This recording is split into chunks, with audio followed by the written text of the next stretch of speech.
Obrigado, Senhor, por esse momento que estamos vivendo de louvor, de adoração, de entrega.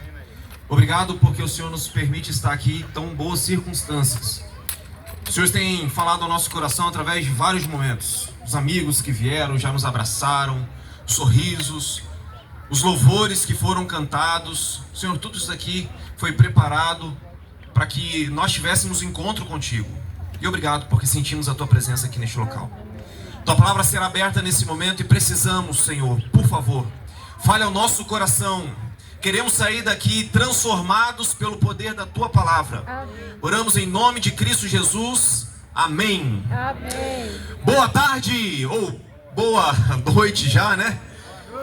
Boa noite. É muito bom estar aqui com vocês nesse JA de inverno, que só não avisaram essa questão do inverno, né? Que tá um calor danado, mas é muito bom estarmos juntos, reunidos, louvando o nome do nosso Deus.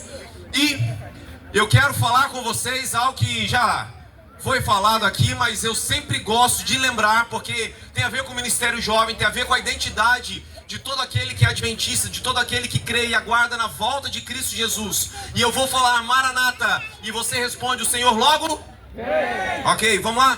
Maranata! O Senhor logo vem. Amém. Você sabe que esse brado Maranata, que é a identidade, a nossa identidade, tem tudo a ver com aquilo que nós estamos fazendo aqui, tudo aquilo que nós representamos, porque quando Maranata, essa expressão, ela foi utilizada lá no primeiro século, era uma forma que os cristãos daquela época encontraram de se cumprimentarem nas ruas e não perderem o foco na esperança da volta de Jesus.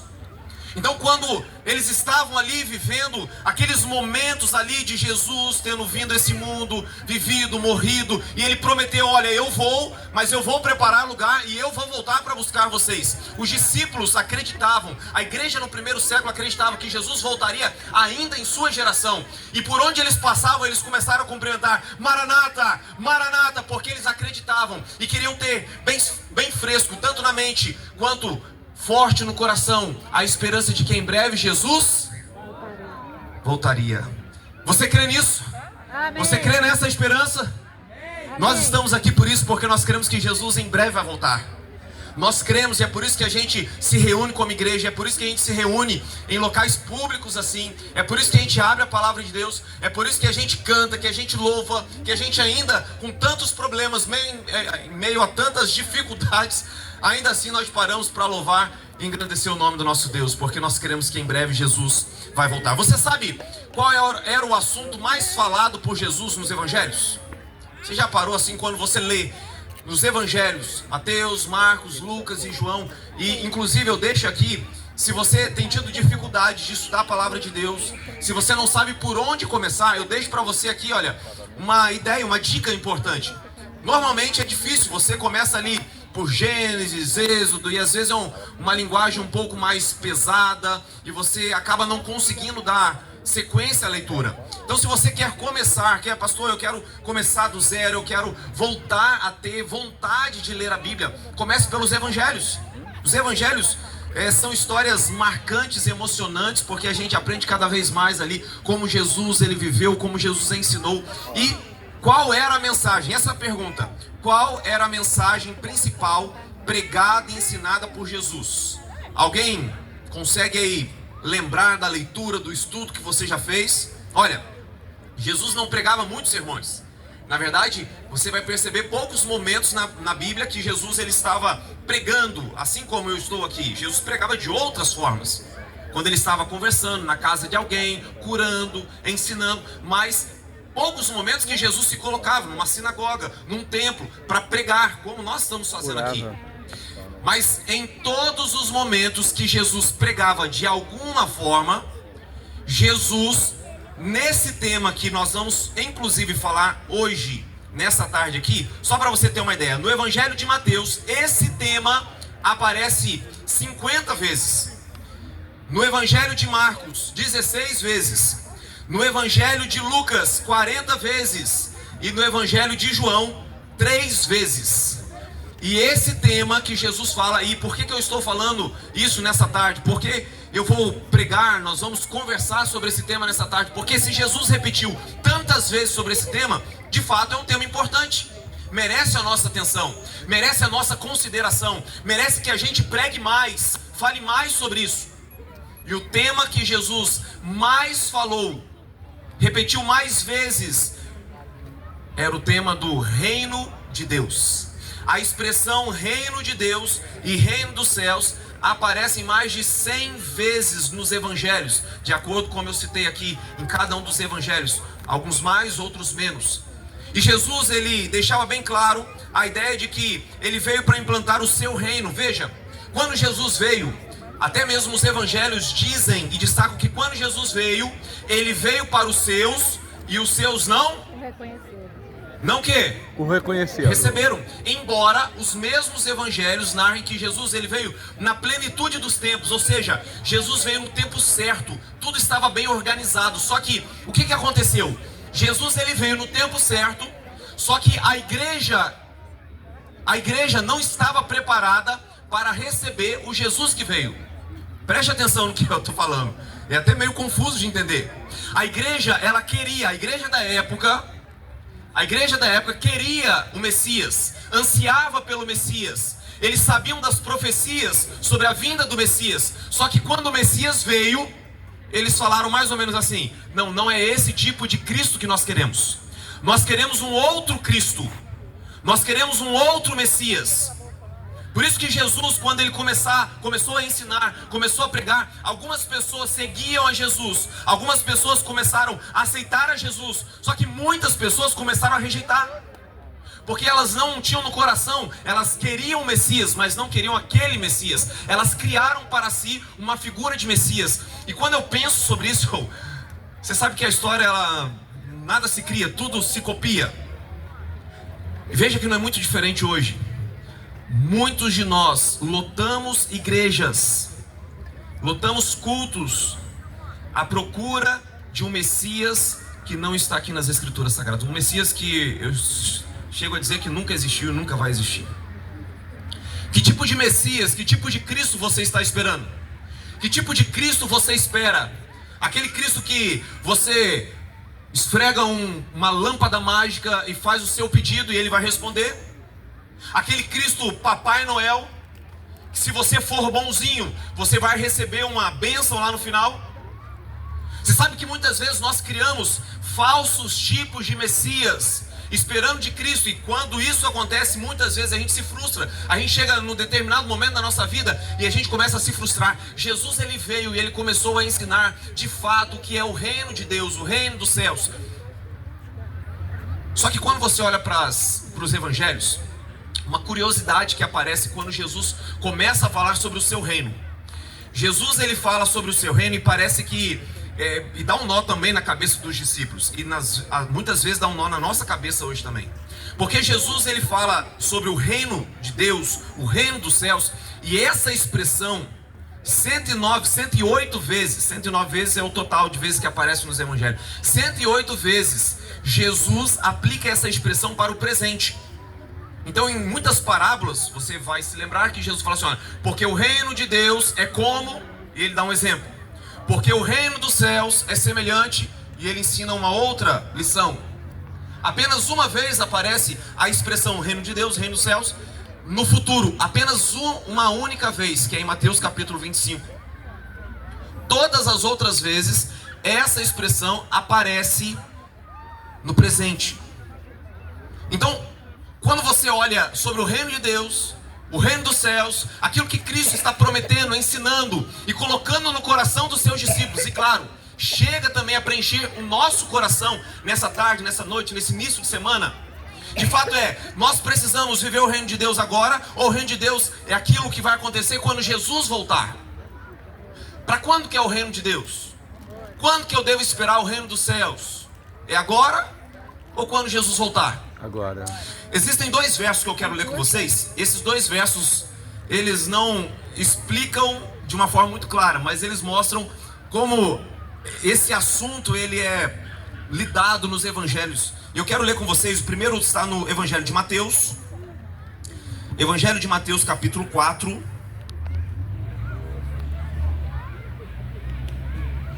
verso 17.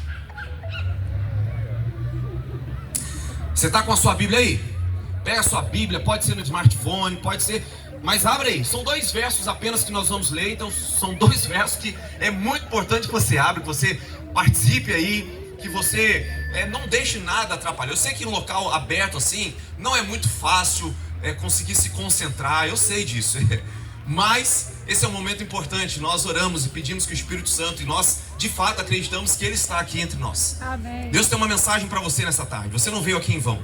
Deus já está falando com você e já preparou o seu coração através dos lindos louvores que nós ouvimos, cantamos. Deus tem falado no nosso coração e nós precisamos sair daqui ainda mais preenchidos agora pelo poder da palavra dele. Mateus capítulo 4, verso 17 diz assim: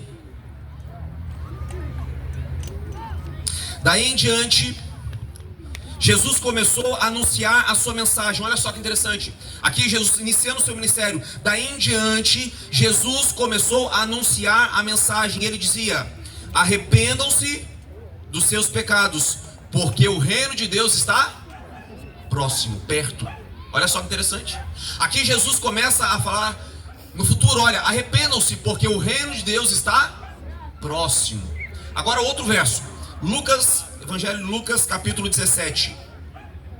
Lucas, passa aí rapidamente.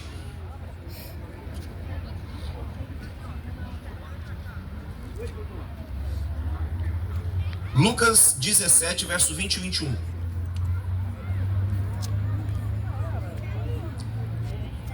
(17, 20 e 21) diz assim: certa vez, tendo sido interrogado pelos fariseus sobre quando viria o reino de Deus, olha só, Jesus respondeu: o reino de Deus não vem de modo visível, tampouco se dirá, aqui está ele, ou lá está, porque o reino de Deus está o quê? Está no meio de vós. Olha só. O que Jesus queria dizer quando ele falava sobre o seu reino? E repetidas vezes, ele falou, ele ensinou, ele despertou a curiosidade. Você sabe que Jesus ensinava muito. Jesus era um baita educador. E Jesus ensinava muito através das perguntas, através das histórias. E cada vez que Jesus colocava essa dúvida, esse interesse, era a fim de que aquelas pessoas pudessem pensar, refletir ainda mais sobre aquele assunto. E quando Jesus começou a falar, Jesus estava ensinando o seguinte: olha, o meu reino é aqui, mas ainda não. Você entende isso? Aqui, agora, mas ainda não. Jesus ensinou que o seu reino, o reino dele, foi iniciado exatamente ali, através do seu ministério, mas ainda não na sua plenitude. Vou voltar aqui, que isso é muito importante que você entenda. Jesus inicia o seu reino, mas ele deixa no coração daqueles discípulos que ainda não estava completo, que a sua plenitude seria quando ele voltasse para buscar os seus, e viveríamos neste reino eternamente. Mas enquanto Jesus estava aqui, e o foco da sua pregação era preparar aqueles homens, era preparar aquele mundo e preparar a cada um de nós para que o nosso coração esteja lá na volta de Jesus. Por isso que a nossa igreja, por isso que a Bíblia, ela diversas vezes fala, incendeia o nosso coração com a mensagem de que em breve Jesus vai voltar. Mas Jesus, boa parte do seu ministério, ele coloca no coração daquela humanidade, e precisa colocar no meu e no seu coração também, que não adianta sonharmos com o futuro, sonharmos com o céu, se não começarmos a viver o reino dele aqui e agora. Por isso que a maior parte dos seus ensinamentos, Jesus trata o assunto do reino de Deus, do reino dos céus, no presente, não no futuro. Quando Jesus começa a ensinar sobre o seu reino, ele fala que o seu reino, olha só, as pessoas, elas não estavam preparadas para receber o Messias, tampouco o reino do Messias, o reino que o Messias veio trazer. Então Jesus agora tem todo um trabalho de começar a plantar no coração daqueles homens o desejo de fazer parte de um reino diferente daquilo que eles esperavam. Então Jesus começa a plantar cada ensino, cada vez que Jesus parava para conversar, cada cura que Jesus fazia. Jesus não curou todas as pessoas daquela época. Mas cada cura era para despertar no coração de que no reino de Deus, no reino dele, e quando ele voltasse, não teria mais doenças. Jesus curaria todas as feridas, todos os males. Mas naquele momento Jesus começou a plantar no coração, através de mensagens sobre o amor. No reino de Deus, amor. No reino de Deus, a cura. No reino de Deus, a perdão. No reino de Deus, a misericórdia. No reino de Deus. E ele começava a ensinar, e cada mensagem era para plantar no coração daqueles homens. Eu vou ilustrar de uma maneira assim, ainda mais clara, para você entender qual era a metodologia de Jesus para colocar no coração daquele povo e do nosso também sobre o seu reino. Tem algum bom vendedor aqui nessa tarde, noite? Bom vendedor. Já sopraram aqui um nome. Wagner, vem cá, Wagner. Wagner aqui, olha. Vende até a sogra se deixar. Já vendeu? Aí, olha. Wagner, é o seguinte, ó. Existe uma estratégia do marketing. Alguém formado em marketing aqui gosta, trabalha nessa área? Existe uma estratégia. E particularmente eu gosto muito quando eu vou no mercado assim. Você tem alguns setores que estão oferecendo alguns produtos novos.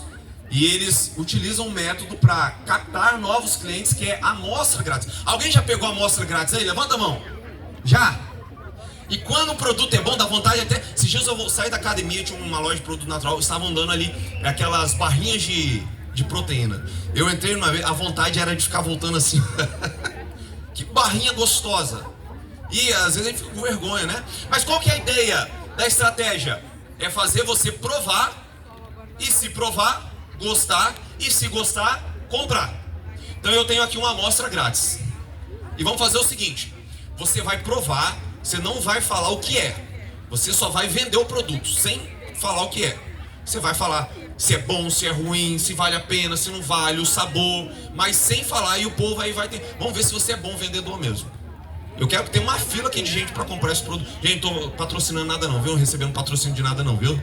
Para ninguém começar a falar, o pastor tá fazendo propaganda lá, não. Mas você vai ter 1 minuto para provar e vender o produto, ok? Então vamos lá. De comida você entende, né? Então, escolher a pessoa certa. Ó, sem deixar ninguém...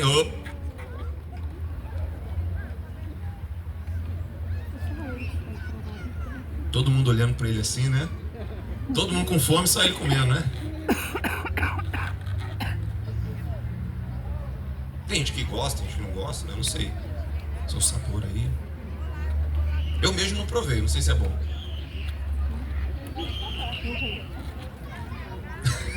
Então vamos lá. Contando, hein? 1 minuto pra você vender. Não pode falar o que é. Só vai falando sobre as características do produto. Então, é um produto que você pode consumir ele regularmente. Apesar de ser doce, não é enjoativo, porque ele está tem um adocicado acentuado, não tem nada muito forte.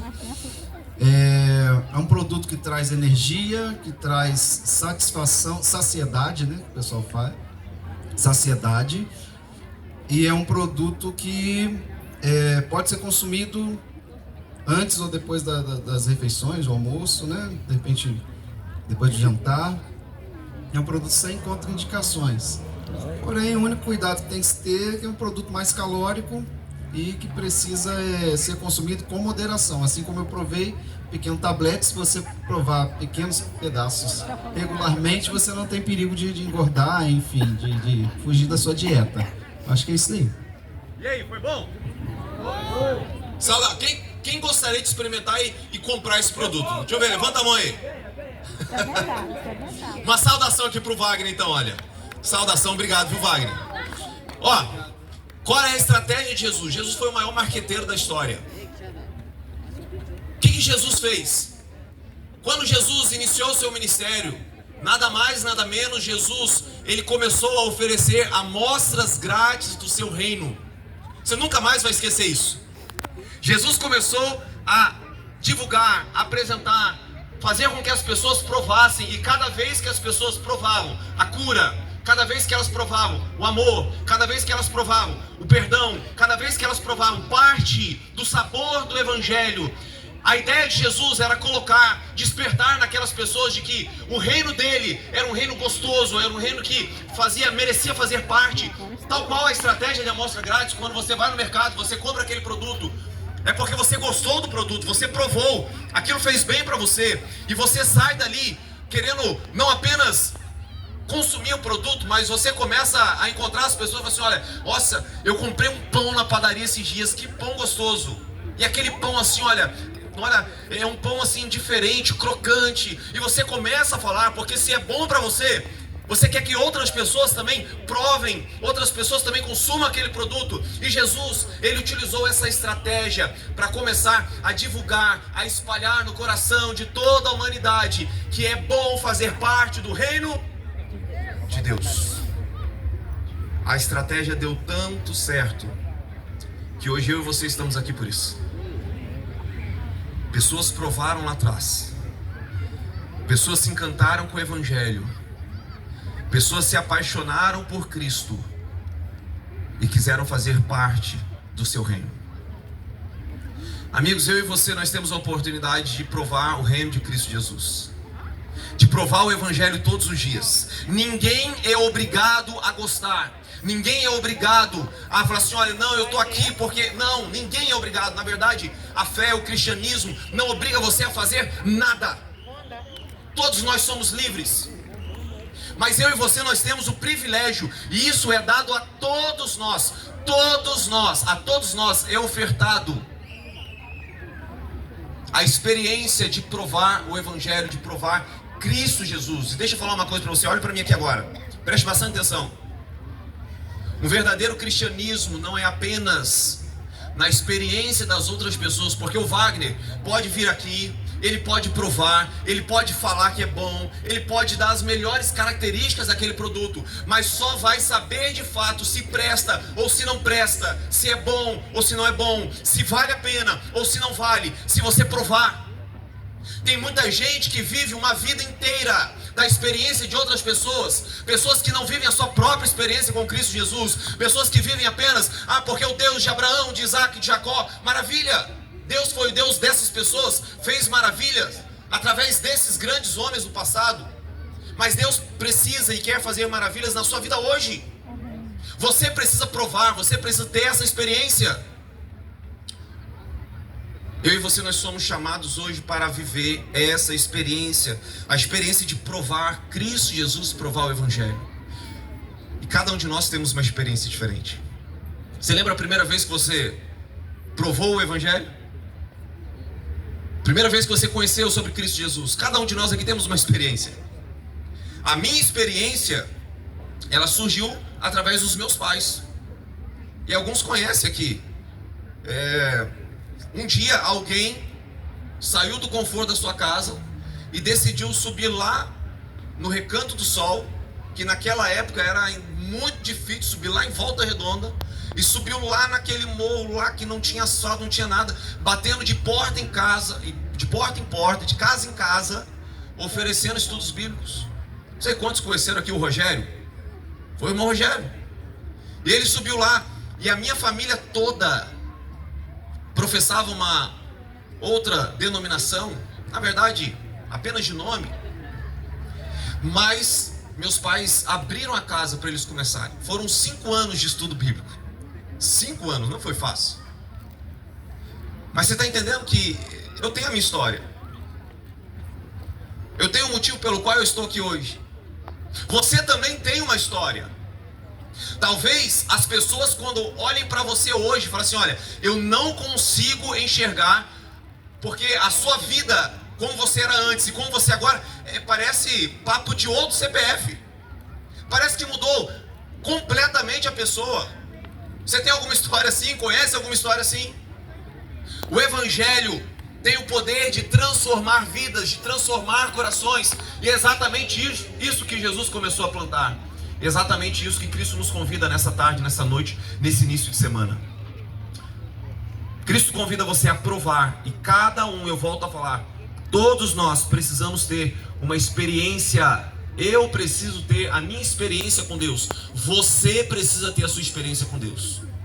Você precisa provar. E o evangelho vai ter sabores diferentes para cada pessoa. Para alguns, o evangelho vai ser mais acentuado para o perdão. Para outros, vai ser o amor, o acolhimento, o abraço.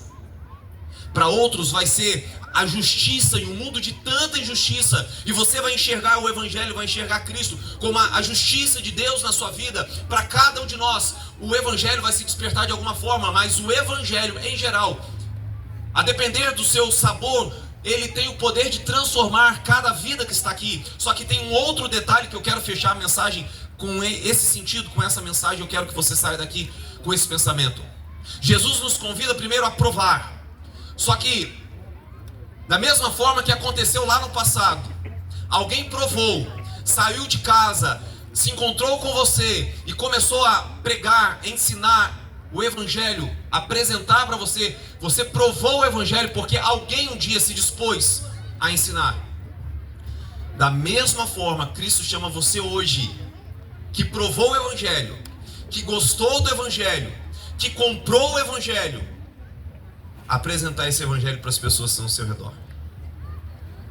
Porque a melhor propaganda é aquela que é feita assim, ó, no tete a tete. A melhor propaganda é aquela que é feita assim, olha, provei, gostei, vale a pena. Ei, vamos lá em casa. Vamos lá comprar. Vamos comprar não. Vamos lá, a mente de vendedor já, né? Vamos lá provar. Olha que bolo gostoso. Que biscoito bom, que pão maravilhoso. Vem cá, você precisa ir lá em casa, você precisa provar. E quando a pessoa prova, ela vai perceber que aquilo é bom para ela. E se é bom para ela, ela vai espalhar para outras pessoas. E vai espalhar. O evangelho, ele cresceu dessa forma. Só que, você entende que o evangelho não pode se tornar um fim em si mesmo. Não é para você encher a barriga. Não é para você apenas consumir, nossa, que bom, e ponto final. Cristo convida você a espalhar, gente. Olha quantas pessoas que agora, algumas já foram embora, mas quantas pessoas estavam nesse parque aqui. Que oportunidade que a gente tem de apresentar Jesus para que elas provem. Algumas pessoas, elas precisam receber cura. Algumas pessoas estão aqui, precisam receber perdão. Algumas pessoas precisam apenas que alguém olhe para elas com um olhar de amor, de misericórdia. E quem sabe, um único abraço, um sorriso, já é o suficiente para essa pessoa conhecer e se apaixonar por Cristo Jesus. Talvez seja lá no seu trabalho, na sua escola, na sua família. Não é fácil ser cristão dentro de casa. Mas Jesus convida você hoje a provar. Ninguém é obrigado a gostar. Mas se está sendo bom para você, não guarde. Compartilhe. Fale para as outras pessoas. Apresente Cristo Jesus, para que mais pessoas saibam quem Ele é. E que em breve, aquilo que está sendo bom para nós aqui, nós vamos viver a sua plenitude quando Ele voltar nas nuvens dos céus. Amém. Se a cura aqui já é bem-vinda, se o perdão aqui traz alívio, tira aquele peso, se o amor dos irmãos já é o que traz um aconchego, imagina viver tudo isso na eternidade com Cristo Jesus. Nós, como cristãos adventistas, nós olhamos lá para a eternidade, mas enquanto Ele não vem, o reino de Deus está aqui. O reino de Deus é esse aqui. É você andando pela rua, é você indo para a igreja, é você indo para um parque, é você indo para o shopping, é você fazendo uma atividade física, é onde nós estivermos, o reino de Deus está aqui. Deus chama você para viver o seu reino aqui e agora. Quantos querem se comprometer em viver o reino de Deus, em provar Cristo Jesus todos os dias? Você que levantou a mão, você tem o desejo de dar um passo ainda mais adiante? Eu quero desafiar você durante essa semana a abençoar a vida de alguém. apresentar Cristo Jesus para alguma pessoa, seja da sua família, seja do seu trabalho, apresentar, não apresentar assim, olha, porque a Bíblia, não apenas isso, apresentar o que Cristo Jesus fez na sua vida. A melhor forma de testemunhar não é contar a história dos outros, é contar a minha história, contar a sua história, contar como Deus fez para alcançar o seu coração. Eu compartilho aqui com você o desafio de você contar a sua história para alguém essa semana, para que essa pessoa veja Jesus através da sua vida, para que Jesus seja provado não apenas por você, mas para as pessoas que estão ao seu redor. Aceita esse desafio? Eu vou orar por você, para que você tenha oportunidade, para que você tenha coragem, porque não é fácil, para que você tenha coragem de falar, para que você tenha coragem de ser, porque mais do que falar, Jesus nos convida a ser. Eu vou orar para que você possa provar Cristo Jesus todos os dias e se apaixonar ainda mais pelo Evangelho. A igreja da época não estava preparada para receber Jesus. E a igreja de agora? E essa igreja aqui está ou não está preparada? Nós vamos ouvir um louvor nesse momento. Eu quero convidar você a refletir um pouquinho nessa última pergunta que eu fiz. E se você quer se entregar completamente, provar o Evangelho e se comprometer a viver esse Evangelho durante essa semana, eu quero convidar você a se colocar em pé e nós vamos orar pedindo a Deus que o Espírito Santo dele possa atuar não apenas aqui, mas durante essa semana, para que milagres possam acontecer para a honra e glória do nosso Deus. Ouça esse louvor, deixe o Espírito Santo falar ao seu coração. E se você sentiu o desejo de fazer a diferença, quero convidar você a se colocar em pé durante esse louvor e nós vamos orar juntos.